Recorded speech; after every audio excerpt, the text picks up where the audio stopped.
இந்த 2026ஆம் ஆண்டுல எந்தெந்த ராசிக்காரங்க சொந்தக்காரங்க கிட்ட இருந்து தள்ளி இருக்கணும் அப்படின்னா நீங்க என்ன சொல்வீங்க?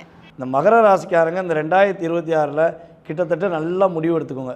சொந்தம், பந்தம், நட்பு இதெல்லாம் ஓரம் கட்டிட்டு உங்களுடைய வேலையை மட்டும் பாருங்கள். ஸோ முதல் கண்டிஷன் இந்த 2026ல் தன்னுடைய வாழ்க்கைக்காக வாழணுங்கிறத உறுதியாக சொல்லிக்கிறேன். மேசராசி என்பர்கள் பார்த்திங்கன்னா பொதுவாகவே ரொம்ப தைரியம், ரொம்ப தன்னம்பிக்கை, தன்னுடைய செயல்பாடில் ஸ்ட்ராங்காக நிற்பாங்க. ஆனால் அவங்க எங்கே தன்னுடைய தோல்வியை சந்திக்காங்கன்னா தன்னுடைய உறவுகளுக்காகவும் தன்னுடைய இரத்த பந்தத்துக்காகவும் தான் அதிகமாக டயத்தை செலவழித்து அவங்களுடைய பிரச்சனைக்கு போய் தலையிட்டு மாட்டிக்கிறாங்க. அப்போ இந்த 2026ல் இதெல்லாம் ஓரம் கட்டிட்டு உங்களுடைய பொழப்பை பாருங்கள். அதுக்கடுத்தபடியாக நம்மளுடைய சிம்ம ராசிக்காரங்கள சொல்லலாம். மற்ற உறவுகளுக்கு பிரச்சனைனா அது பொருளாதாரமாக இருக்கட்டும், அதே போல் பிரச்சனையாக இருக்கட்டும், எதுனாலையும் முந்திரிக்கொட்ட மாதிரி முந்திருக்கிறீங்க.